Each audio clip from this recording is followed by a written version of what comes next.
जान फाउंडेशन की तरफ से एक और नई वीडियो के साथ हाजिर हूँ। आज की इस वीडियो में हम अपना टॉपिक कवर करेंगे इंशाल्लाह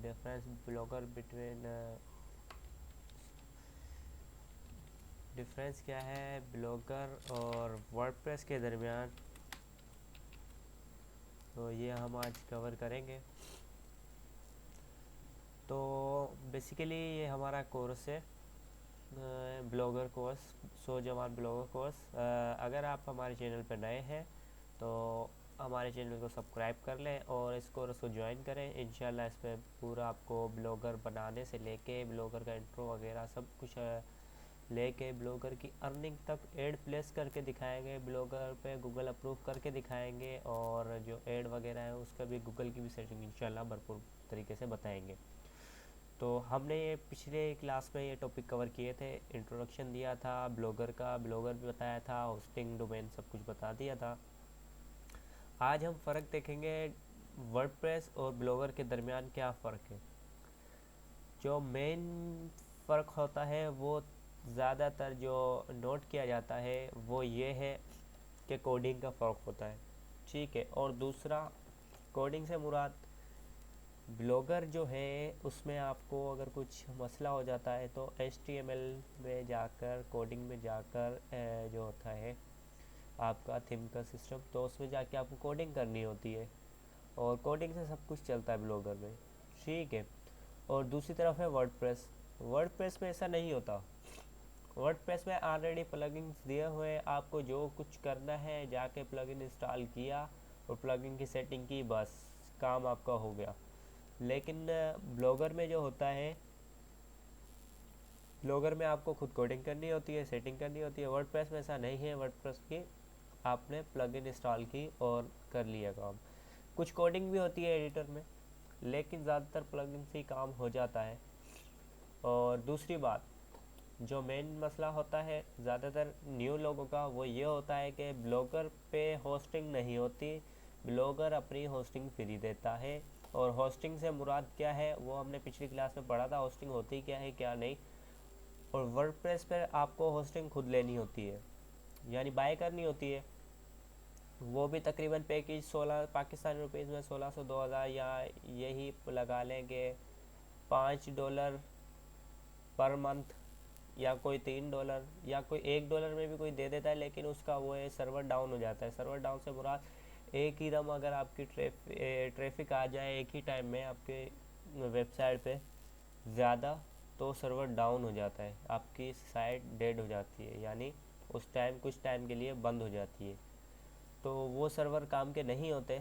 अच्छे सर्वर लें, अगर वर्डप्रेस पे काम करना चाहें तो अच्छे सर्वर ले आ करें, ताकि आपको आपका जो पैकेज होता है वो अपग्रेड ना करना पड़े, दूसरे सर्वर पे ना ट्रांसफ़र करना पड़े, या दूसरे पैकेज पे ना ले जाना पड़े। तो ये मेन फ़र्क है। और बहुत लोग कहते हैं कि ब्लॉगर पर जो होता है कि होस्टिंग ब्लॉगर की डाउन हो जाती है। भाई ऐसी बात नहीं है। मेरी साइट थी एक, तो मैंने खुद नोट किया है, तकरीबन 3000 से 3500 ट्रैफिक आया वन टाइम, मतलब जो राइट नाउ यूज़र होते हैं 3500, तब तक तो मेरी साइट नहीं गई थी। तो इतना तो मैं आपको बता सकता हूँ कि 3000 से 3500 तक आपकी ब्लॉगर पे जो साइट होएगी कुछ नुकसान नहीं है।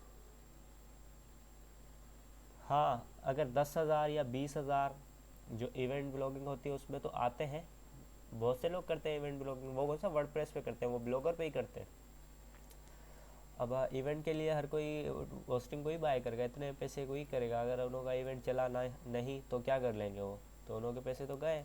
सो ब्लॉगर आपका मेन टास्क होता है ब्लॉगर, ठीक है।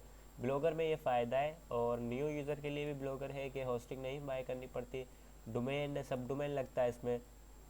कस्टम डोमेन मिलेंगे GoDaddy से आपको पाकिस्तानी रुपीज़ में 128 का पड़ जाता है, ठीक है। अगर आपके पास मास्टर कार्ड है, अगर आपके पास मास्टर कार्ड नहीं है VCC ले लें। VCC नहीं ले सकते तो बहुत से फेसबुक पे ग्रुप हैं और बहुत से लोग डोमेन का ही काम कर रहे हैं, डोमेन परचेस करके देते हैं। तो तकरीबन 300 या 350 तक आपको वहाँ से डोमेन मिल जाएगा। वर्डप्रेस का आपको बताता चलूँ कि इस पे आपने होस्टिंग भी लेनी होती है, दूसरा डोमेन भी लेना होता है, दोनों चीज़ें परचेज़ करनी होती है। अब आप एक साल के लिए तो ले लेंगे, सेकेंड ईयर तो आपको तकरीबन $10 या $12 का डोमेन पड़ेगा, यानी पाकिस्तानी रुपी आप 1400 रुपये तक का या 1000 या 1400 रुपये के अंदर डोमेन होगा आपका, और तकरीबन 1500 या 2000 तक आपके सालाना होस्टिंग की प्राइस है। 3000 पे तो आपके इसमें जाएंगे। सो इससे अच्छा आप, मेरी मशवरा ये है, क्योंकि न्यू है और कभी काम किया नहीं है वेबसाइट वगैरह, तो ब्लॉगर यूज़ करें। ब्लॉगर देन वर्डप्रेस से बेस्ट है। लेकिन अगर आपको लैंग्वेज थोड़ी समझ आनी चाहिए, ब्लॉगर का समझ आना चाहिए, इंशाल्लाह हम इसी चैनल पे आपको ब्लॉगर की जितनी हाव नाव हमें है वो आपको देंगे, क्योंकि ब्लॉगर पे स्टोर भी बनता है, ऐप स्टोर, वो सब कुछ बनाना सिखाएंगे। देन वर्डप्रेस पर भी इंशाल्लाह कोर्स लॉन्च करेंगे, वर्डप्रेस का भी, लेकिन हम पहले ब्लॉगर को कवर कर रहे हैं क्योंकि ब्लॉगर फ्री है। देन थोड़ा वर्डप्रेस से हट के, लेकिन वर्डप्रेस में बहुत कुछ आ जाता है, आपकी लाखों प्लगइन आती हैं, उसमें से जो काम की है वो भी 100 से ज़्यादा प्लगइन आ जाती है, तो उससे बेस्ट है ब्लॉगर है। और ब्लॉगर में ज़्यादा HTML होता है। इसी चैनल पे इंशाल्लाह नेक्स्ट जो हमारा ब्लॉगर के बाद जो टारगेट होगा वो HTML है, HTML पढ़ाएंगे और कंप्लीट पढ़ाएंगे। तो ये आपको समझ आ गया होगा क्या डिफरेंस है ब्लॉगर और वर्डप्रेस में। वर्डप्रेस के और भी काफ़ी डिफरेंस है, बस ये हिसाब लगा ले आप, बिगनियर्स का कोर्स है तो मैं ज़्यादा उलझाना नहीं चाहता आप लोगों को, सिर्फ इतना समझाऊंगा कि बस ये सस्ता है ये महंगा है, क्योंकि ब्लॉगर में बहुत सी चीज़ें आ जाती हैं। ब्लॉगर आपको फ्री में बहुत प्रोवाइड करता है, और ये तजर्बा है आमिर का, तो वो कहते हैं कि ब्लॉगर वर्डप्रेस से ज़्यादा रैंकिंग में आ जाता है, लेकिन वर्डप्रेस की अगर आप साइट बनाएं तो वो जल्दी गूगल एडसेंस से अप्रूव होती है। वो यूँ कि जिस चीज़ पे पैसे लगे हों, जाहिर सी बात है उस चीज़ की कदर होती है, फ्री वाली की कदर नहीं होती। सो मिलते हैं इंशाल्लाह नेक्स्ट वीडियो में। उम्मीद करता हूँ आपको ये समझ आ गया होगा, और अगर कोई क्वेश्चन हो तो आप पूछ सकते हैं कमेंट बॉक्स में, या फेसबुक पेज पर हमसे मालूम कर सकते हैं। देन ये हमारा टॉपिक कवर हो गया। इंशाल्लाह नेक्स्ट क्लास में गूगल अकाउंट बनाना सिखाएंगे और सीखेंगे, और जीमेल अकाउंट जो होता है। तो मिलते हैं इंशाल्लाह अगली वीडियो में। मुझे दीजिए इजाज़त, अपना रखिएगा ख्याल। अल्लाह नेफ़ेबान।